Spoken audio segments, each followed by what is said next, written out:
In this video, I'm going to introduce you to a couple new chords, and I'm also giving you guys some cool techniques for chord progression. Let's do a quick recap. A major chord starts with a root, then a major third, then a perfect fifth.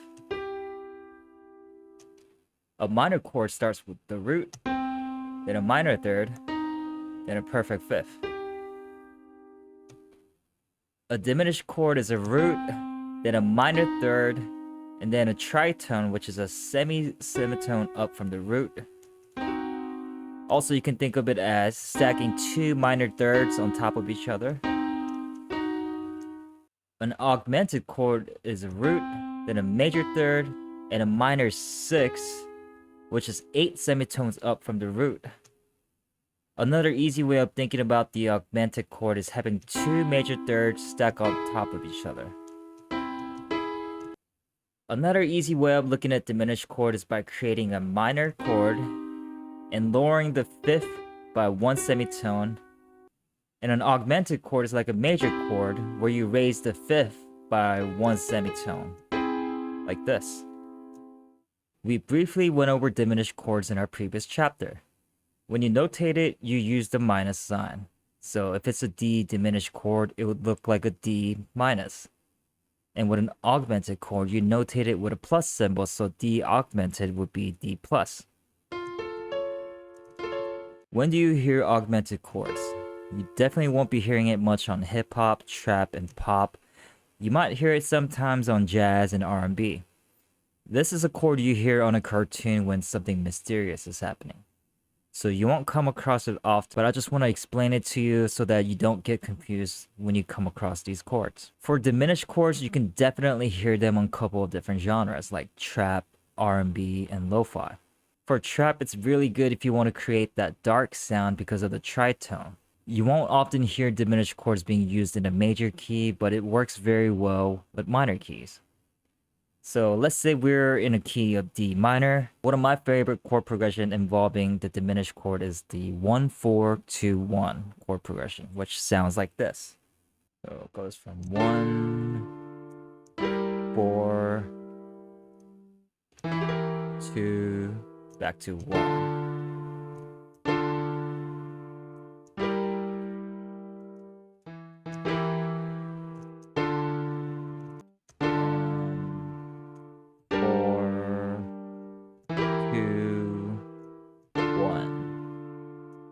Now I'm going to show you a couple of things to make your chord progression really interesting.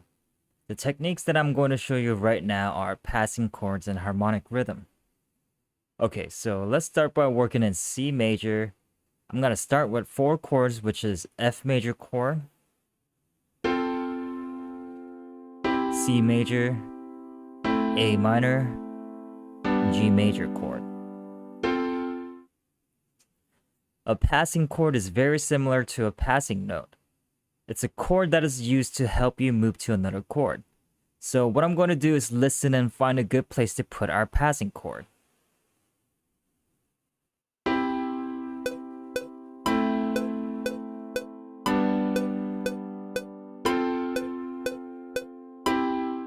And this is what I came up with.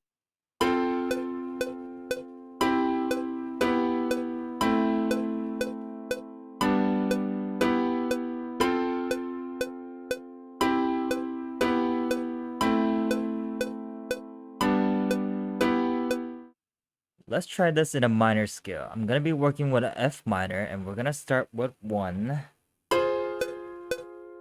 Move down to a major 6, and then a minor 4, and back to minor 5th.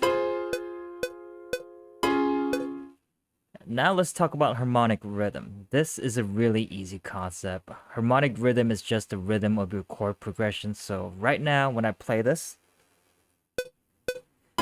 you can hear the chords being played in whole notes. 1, 2, 3, 4. 1, 2, 3, 4. 1, 2, 3, 4. 1, 2, 3, 4. Definitely a little boring, but if we implement harmonic rhythm, we can come up with something more interesting.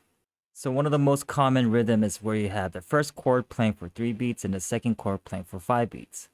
Listen and see how it completely changes the bounce.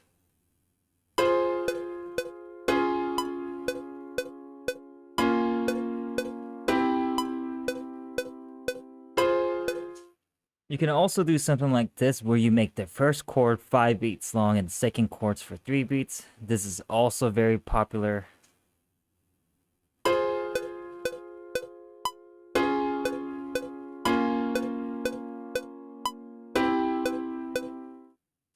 Yeah, they're pretty much endless possibilities. One last pattern I'll show you is this one. We have the first chord playing a whole note, and we have 2 dotted quarter note, and we have the last chord extending all the way like this.